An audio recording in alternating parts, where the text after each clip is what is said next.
بنیادی است یا حرکت‌ها روبنایی است.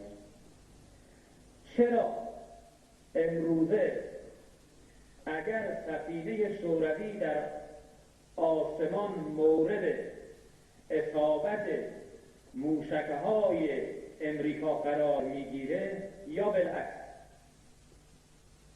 تمام رادیوهای بیگانه از کنار این قضیه ساکت رد میشن و بعضی از کشورها به طرفداری فلان قدرت استکباری موضع‌گیری نمی‌کنند چون حرکت روبنایی است. جنگ دو ابرقدرت یک بازیچه است. صراحتاً بگم چرا در حمله اخیر امریکا به لیبی وزیر امور خارجه امریکا گفت حمله ما به لیبی مساوی است با ما سفیر شوروی رو در جریان این عملیات قرار دادیم، به کشورهای عربی هم گفتیم اجازه اونها رو پذیرفتیم، چرا اینها در مقابل این حرکت موضع‌گیری ندارند؟ اون هم با اینکه لیبی یک کشور به قول معروف از یک طرف یک کشور وابسته به جریانات ناسیونالیسم عرب هست، از یک طرف وابسته به بلوک شرق هست و به تعبیری از حامیان شوروی. چرا؟ چون این حرکت‌های روبنایی. ولی چرا زمانی که ما خرمشهر رو آزاد می‌کنیم اسرائیل به لبنان حمله می‌کنه؟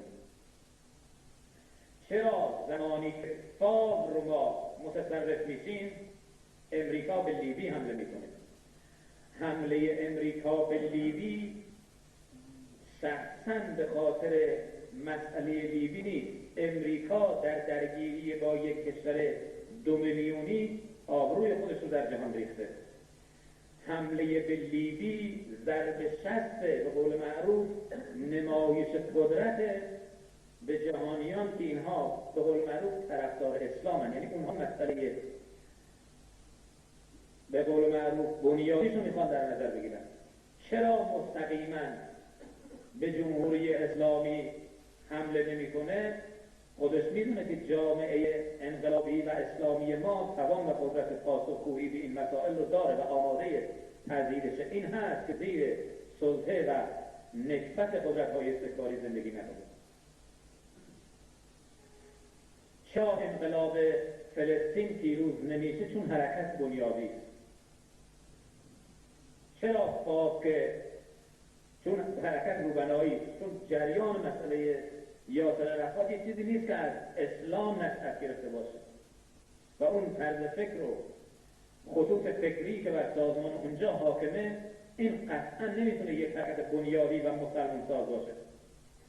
چرا که ما عملیات انجام میدیم کل نظامهای استکباری جهان علیه انقلاب اسلامی ما بسیج میشن؟ چون حرکت بنیادی.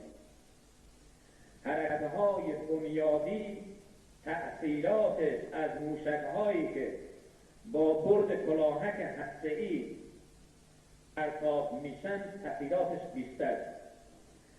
حرکت بنیادی برای ما مسلمان درست میکنه. درست کردن یک مسلمان در دل قدرت‌های استکباری شعاع ترکشش از این موشک‌هایی که میخواد پرتابش منفجر میشن در یا جنگ کلاهک‌های هسته‌ای و ابرقدرت‌ها، خود اونها هم واقف به این قضیه هستند که تأثیرات و اثرات این حرکت‌های بنیادی براشون بسیار سخته و بسیار گرون تموم میشه. شما جمهوری اسلامی رو به عنوان یک حرکت بنیادی و الهی و خدایی در جامعه هم که بررسی کنید همین قضیه رو. لذا به همین خاطر ما هر نوع عملیاتی رو و هر نوع اتحادی رو و همبستگی رو با کشورهای اسلامی و مستضعف میخواییم پیدا کنیم، اونها مخالف این قضیه رو در نظر میگیرن. در هندوستان 1400 سال قرآن بین مسلمان ها داره حکومت میکنه.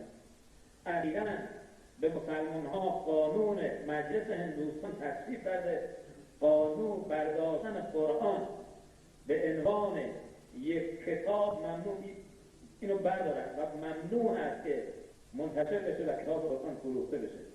چرا تا 10 سال پیش، چرا تا 15 سال پیش این حرکت از اونها سر نزد؟ چون به این قضیه واقف شدن که حرکت‌های بنیادی در تمام سرزمین‌های اسلامی، اون جایی که روی اسلام هست، برای ما مسلمان درست میکنه و این شعاع و اثراتش بیشتر از مسائل تکنیک و تخصص پیشنهادهای جنگیه که فعلا بعضی از کشورهای بلوک شرق و غرب برای خودشون دارن.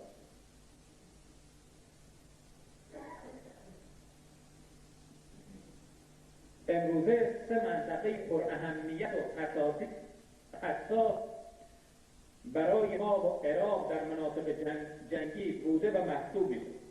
یکی منطقه از قصر شیرین تا مندلی، منطقه دوم جبهه میانی که بعضی از بازداشت بودن همین شیلات و چنگوله و بعضی از سرزمین‌های دیگه، و نهایتاً جبهه جنوب شامل جزیره مجنون همون هورالعظیم میشد که بیشتر از این موارد تجاوز نمی‌کرد. در اسرایی که اخیراً گرفته بودن، یکی از فرهنگ‌هایی که جز اسرا بود این مطلب رو میگفت هم برای عراق این کاملا مشخص شد و کل محورهای عملیاتی که نیروهای رزمنده، حالا به تعبیر ما نیروهای رزمنده اسلام میانجا عملیات انجام میدن، بیرون از این 3 محور نیست. ما به هیچ وجه تصور نمی‌کردیم منطقه فاو رو عملیات گسترده داشته باشیم. تصور می‌کردیم اگر حرکتی باشه در فاو یک حرکت ایذایی هست.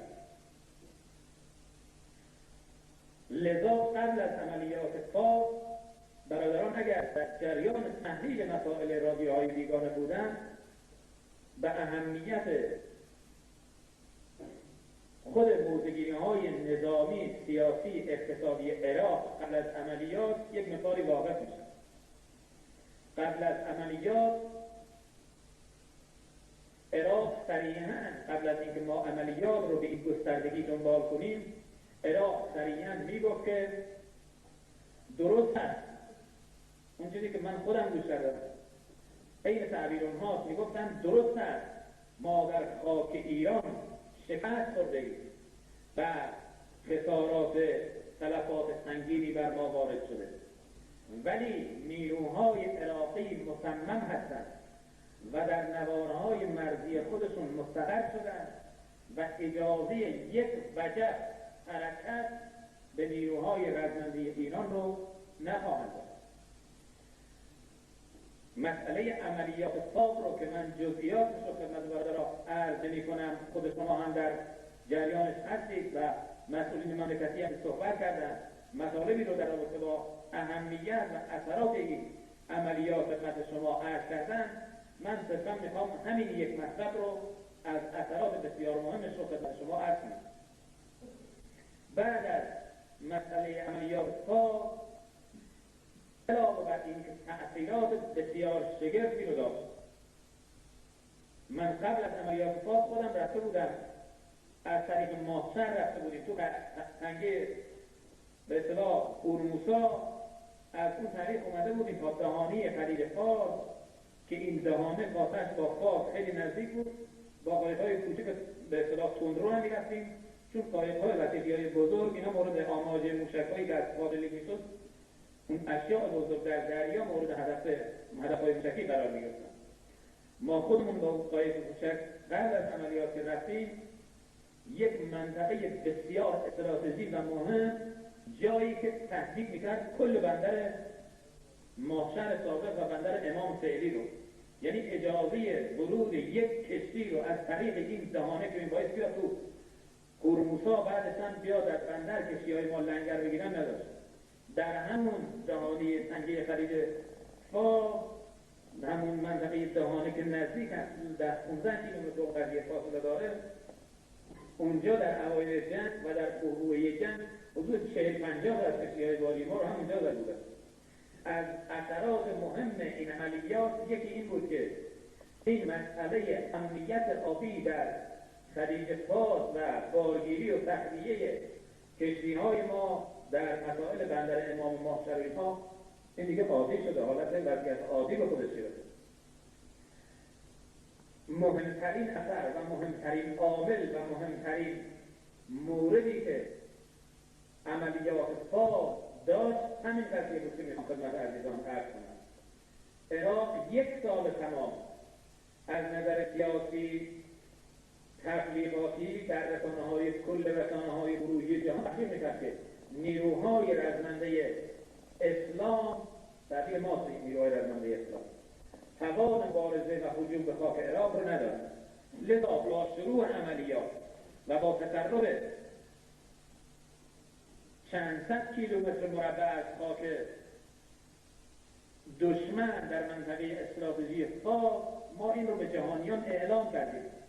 این مطلب رو و این حرکت رو و این خیزش رو انجام دادیم و به جهانیان ثابت کردیم که رزمندگان ما در هر جایی که مصمم باشند میتونن ضربات نهایی رو بر پیکر ارتش رو به زوال عراق وارد کنند. البته شاید در بعضی از جبهه ها ما نه اینکه از نقطه ضعف ما بوده، در این که ما اصلا نیروی اونجا داشتیم. شاید دشمن یه مقداری اونجا مسلط شده، یه ارتفاعی رو متصرف شده، ولی این جزئی هست و به قول معروف مناطقی که اهمیت چندانی از نظر اصطلاح جغرافیایی و جهانی اینها ندارد. اینه که به یاری خدا رزمندگان ما این آمادگی رو دارن و انشاءالله این توان رو دارن که در آینده ضربه مهلکتری رو بر پیکر پیکر ارتش رو به زوال عراق وارد کنند. مطلبی که در پایان صحبتم خدمت عزیزان میخوام عرض کنم این هست. البته از علمای معظم در مجلس و محفل تشریف دارد، منتها چون مطلب به عنوان تکلیف هست، بنده هم وظیفه‌ام هست جایی که مجلسی هست یا از برادران رو میبینیم این قضیه پیام حضرت امام رو باید جا بندازیم که خدایی نکرده بعد تفسیر نشه و بعد ما از این قضیه تعبیر نکنیم. در پیام اخیر حضرت امام که میشه گفت تحول در جنگ هست و آمادگی همه جانب و برای دفاع از سرزمین اسلامی ما هست و نظام اسلامی ما هست.